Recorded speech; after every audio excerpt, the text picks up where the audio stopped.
Instituto Olhos da Alma Sã, Goiânia, Goiás.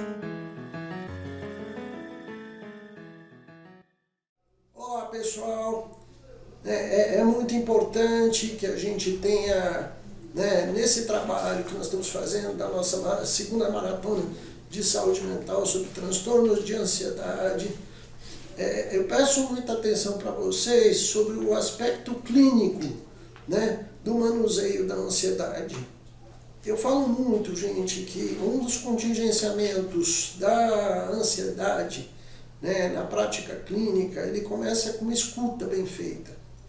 E nessa videoaula eu vou falar sobre a escuta clínica, ok? Porque muita gente patina exatamente no campo da escuta quando tem uma ansiedade. Por quê? Primeiro vai existir um fenômeno transferencial onde a ansiedade do outro vai mobilizar a sua ansiedade enquanto terapeuta. A ansiedade é um dos componentes psicológicos de altíssimo contágio. Eu falo que tem dois elementos, aliás, 3 elementos que psicologicamente são altamente contagiosos. A ansiedade, a preguiça e o pessimismo. Cara, quando uma pessoa pessimista entra no ambiente, se tiver 15 pessoas, ele joga a energia de todo mundo lá embaixo. A preguiça é a mesma coisa, A pessoa que está com preguiça, ela joga todo mundo para baixo. E a ansiedade faz o mesmo movimento. Então, por isso que o tempo todo nessa maratona, eu peço para o terapeuta olhar para a sua própria ansiedade. De novo, eu volto para aqueles 3 elementos, O que você está fazendo? Você reconhece a sua ansiedade? Onde que está a sua ansiedade? O que você tem feito com a sua ansiedade? Que jeito que você está tentando diluir a sua ansiedade? Quais estragos essa ansiedade já fez na sua vida? É importante a gente responder essas questões antes de passar para a prática clínica. Porque a ansiedade no nosso paciente pode mobilizar a sua ansiedade. E um terapeuta ansioso, ele vai atrapalhar demais o desenvolvimento clínico, prognóstico de um paciente. Isso é péssimo, Um terapeuta ansioso, ele vai querer resultados rápidos. Ele vai procurar mais uma técnica do que escutar o outro. E é por isso que essa aula aqui, eu estou falando da escuta clínica. E principalmente escuta minuciosa dentro do contexto da ansiedade. Então a gente, enquanto terapeutas, primeiro tem até um colega nosso, o professor Marcos Quintais, do Rio de Janeiro, que fala, eu gostei muito quando eu escutei isso, Um bom terapeuta, a priori, ele tem que aprender a ser um cara gente boa. E dentro desse contexto de ser uma pessoa que é gente boa, eu vou colocar uma base de tranquilidade, uma base de ansiedade reduzida, equilíbrio, autocontrole, generosidade, calma, paciência. Esses são atributos necessários para uma psicoterapia funcionar. Terapeutas muito ansiosos, muito nervosos, eles vão prejudicar o paciente, vão se prejudicar. Eu chamo muita atenção dentro desse processo do autocontrole que é necessário para a gente poder estar trabalhando clinicamente. Eu não tenho dinheiro para fazer terapia. Temos a clínica social que pode lhe auxiliar dentro desse movimento como um todo. A clínica social existe exatamente para isso, inclusive para oferecer para quem não tem condições um processo de psicoterapia. Lembrando que toda a construção da psicanálise e da pós-psicanálise surge, inclusive enquanto processo de amadurecimento de abordagem, e eu particularmente só reconheço enquanto abordagem as estruturas de formação que tem um tripé, entre formação teórica, a análise do candidato a terapeuta, ele tem que fazer psicoterapia, e, por fim, supervisão e estudo de caso clínico. Essas 3 coisas têm que andar juntas em qualquer formação que você queira fazer. Seja da psicologia analítica, da psicanálise, da gestalterapia, do psicodrama, não interessa a abordagem. Quem rompe essa regra de um jeito muito infeliz é o pessoal da TCC de behaviorismo. Essa turma aí que é coach, essas coisas aí, que eu não vou nem chamar de... Não dá para considerar essas coisas como abordagem. As constelações familiares, essas bobagens aí que o pessoal gosta de tentar traçar enquanto técnica terapêutica. Instituto Olhos da Alma Sã, Goiânia, Goiás.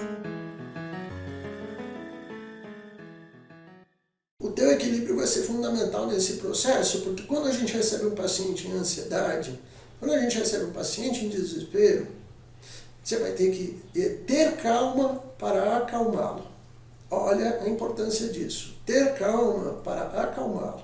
Ter um mínimo de equilíbrio para poder ter uma escuta mais ampla do fenômeno que está acontecendo na sua frente no consultório. Ninguém está em desespero, ninguém está ansioso à toa. Então, o grande elemento que eu falo que está a chave da raiz de um grande processo psicoterápico, principalmente no início, é a escuta terapêutica.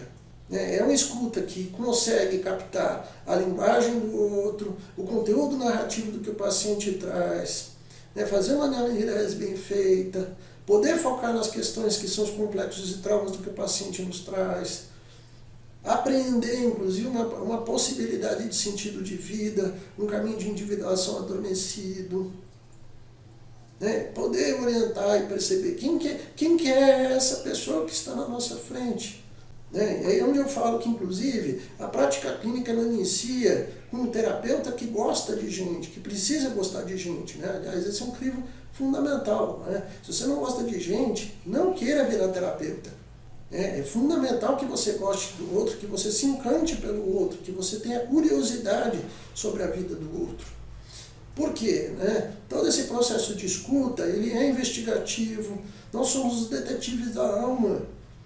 A gente tem que ter curiosidade de querer entender quem que é essa pessoa, o que ela faz da vida, o que ela gosta. Nós trabalhamos aqui nos nossos cursos no Instituto Olhos da Alma Sã, nas nossas pós-graduações de psicologia analítica, imaginária e prática clínica, ou na pós-graduação de saúde mental de base analítica, ou no nosso curso de formação em psicologia clínica de base humanista. A gente trabalha muito isso no contexto da anamnese e do reforço do ego.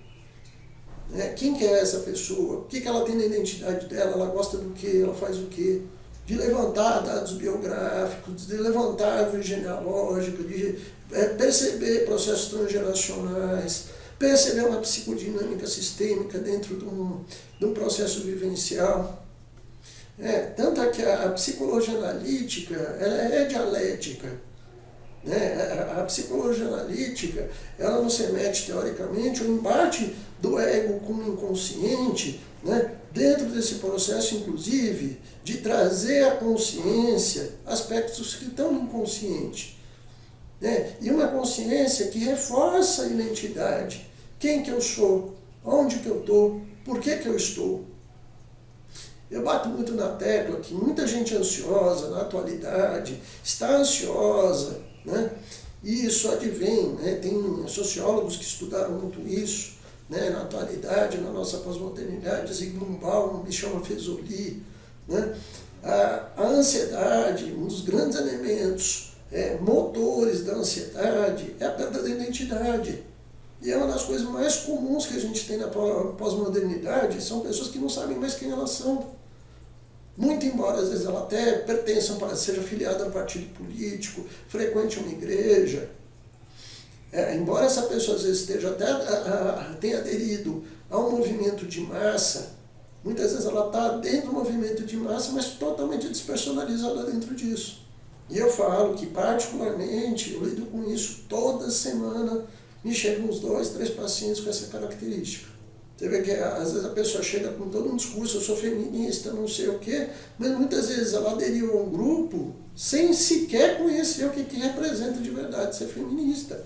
E me perdoe, eu sou feminista, não estou criticando o movimento não, estou falando de gente que adere a discursos ideológicos e que não faz nem noção do que aquilo representa para a vida dela. Isso acontece com a igreja, isso acontece com política, isso acontece com a moda, tá?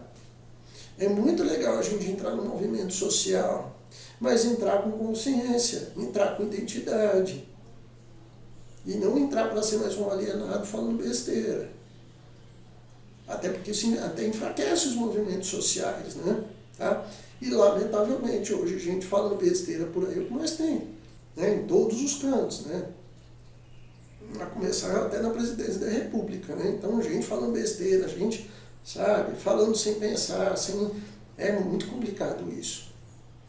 E essa ruptura da identidade, né, que Bauman fala muito bem, né, modernidade líquida, mal-estar da pós-modernidade, várias outras obras, ela está para nós na área de saúde mental, para quem estuda a psicologia analítica, né, a professora Raul Lopes Pedraz, um dos maiores analistas de todos os tempos, venezuelano inclusive, né, ele tem um livro chamado Ansiedade Cultural, que eu recomendo, Raul Lopes Pedraza, Ansiedade Cultural. Tá? Ele fala da força titânica, mítica e arquetípica da ansiedade, que ela é estrutural nas vivências coletivas, né? Onde o indivíduo se perde de si mesmo, ele perde a sua essência, ele perde a sua identidade. E aí a gente vê, inclusive, uma crise de personalidade gerada pelo enfraquecimento do ego. A pessoa perdeu o ego. O ego dela está tão vulnerável, tão fragilizado, que ela não sabe mais quem ela é. Eu não tenho medo de dizer que na nossa pós-modernidade, 70% das pessoas hoje vivem isso. E eu não estou exagerando com esse número, não. 70% hoje das pessoas não sabem quem que elas são, o que elas gostam. Não é à toa que a gente tem enxurradas de epidemias, de transtorno de ansiedade, de depressão. Nós temos hoje no planeta Terra 2 bilhões de pessoas com transtorno de ansiedade, 350 milhões de pessoas com suicídio. Só no Brasil, nos últimos anos, a gente tem aí, ano após ano, né? Ano passado foi 65 mil pessoas que tiraram a própria vida, né? Cometendo suicídio, ideação suicida. Né? Esse ano, com a pandemia do Covid-19, a gente não faz nem ideia onde é que esse número vai bater. Mas eu não vou assustar que tenha mais de 90 mil. Até porque tem muita gente que, em plena pandemia, em vez de estar se cuidando, adota um comportamento suicida. Aí não vai usar máscara, não quer tomar vacina, vai fazer aglomeração. E esse é um comportamento suicida, né? A pessoa não está nem aí para a própria vida. Né? Um incauto destemido, a pessoa que, né, cai nessa vulnerabilidade, ela é um suicida. A gente tem que tomar muito cuidado com isso. E o suicídio começa, né? A autodestrutividade começa quando você é negligente com você mesmo. A tua identidade, o teu ego, para de conversar com a sua alma, com o seu espírito. Você não consegue mais dialogar com você mesmo, se entender, se compreender, saber o que você é. Você está vivo para quê? Você está aqui para quê? Esse esfacelamento da identidade, narrado por vários estudos de sociologia, né, numa era de transição e transformação, que nós temos vivido isso muito forte, anuncia inclusive esse transtorno de ansiedade elevado na nossa civilização. É impossível você romper com você mesmo e não ficar ansioso. Aliás, o normal é que você fique ansioso porque o teu espírito vai querer que você dialogue com você mesmo. Que você se compreenda, que você consiga entender seus afetos, que você consiga elaborar as vivências que o teu inconsciente lhe traz. Se você não se entender, quem é que vai te entender no mundo? E eu falo que hoje nós estamos numa sociedade materialista, a gente está numa sociedade egoísta, onde as pessoas estão distantes demais do próprio afeto. Né? Tem muita vergonha, nós vivemos uma sociedade de vergonha, culpa e de agressividade. São 3 elementos gritantes que nós temos hoje na nossa sociedade. Vergonha, culpa e agressividade. Então, aí a gente tem culpa de gozar, a gente tem culpa de beijar na boca, a gente tem culpa de namorar. As pessoas têm culpa de ter erotismo, de querer, de desejar, de poder querer ter as coisas. E para não falar que a gente também está numa sociedade extremamente psicótica, onde, né, os grandes valores da sociedade, hoje todo mundo quer ser coach. Para que eu vou fazer faculdade de psicologia se eu posso aprender uma técnica terapêutica no final de semana pagando 10 mil reais? Tá? A galera acha que um curso de psicologia por 4, 5 anos, mas não tem droga de gastar um dinheiro, uma fortuna, para fazer um curso que não vai te ajudar em muita coisa, né, no final de semana. Os valores estão invertidos, né? A desvalorização do ensino superior, dos profissionais que são formados, a gente vê muito essa bobagem na sociedade, né? Para que o cara vai estudar teologia 8 anos, 4 anos de teologia e 4 anos de filosofia, se ele pode, de repente, virar líder religioso fazendo um curso no final de semana? Esse é o pensamento mágico da sociedade, que é um pensamento psicótico, mas é um pensamento também do ganancioso, que quer levar vantagem a qualquer custo, em pouquíssimo espaço de tempo. Né? Ele quer ficar rico sem grandes esforços. Né? Só que ele acaba caindo no conto do vigário, porque ele quer se espertalhando numa estrutura que não vai favorecer social. E muita gente cai nisso. Né? Muita gente se arrebenta com isso, porque quer soluções mágicas, quer fantasia em vez de realidade. Isso está na economia, isso está na política, isso está na religião. Eu cansei de ver pessoas que, porque não tão legais com a própria identidade, o cara ganha 3 mil reais, ele quer ter uma casa de 1,5 milhão. Tudo bem que você querer evoluir na sua vida é magnífico, mas você dá passos maior que sua perna pode andar, passa a ser catastrófico. Nós temos no Brasil 70 milhões de pessoas endividadas nos últimos 30 anos que não vão pagar as dívidas. Porque os últimos governos, isso é política de Estado, favoreceram bancos, altas taxas de juros. Entra governo e sai governo, ninguém mexe nisso. Aí o cara ganha 3 mil reais, mas ele vai lá, frauda documentos, arruma um contador aí que faz isso para ele, ele vai lá comprar uma casa num condomínio fechado de 1,5 milhão. Eu tenho amizade com um gerente regional aqui de um dos grandes bancos da região, e a gente conversando até, é muito interessante as nossas conversas, falando, Jorge, todo dia 2, 3 pessoas devolvendo casa, ou indo lá tentar negociar a dívida. E às vezes o cara é médico, às vezes o cara fala, não. Né? Você fala, porra, como um cara que ganha X, mas o cara quer viver para passar a impressão para os outros que ele ganha 10 vezes X. Isso é muito complicado, né? E aí é onde eu falo que começa... Eu estou pegando as questões da economia para mostrar que é uma ruptura com a identidade. Instituto Olhos da Alma Sã, Goiânia, Goiás.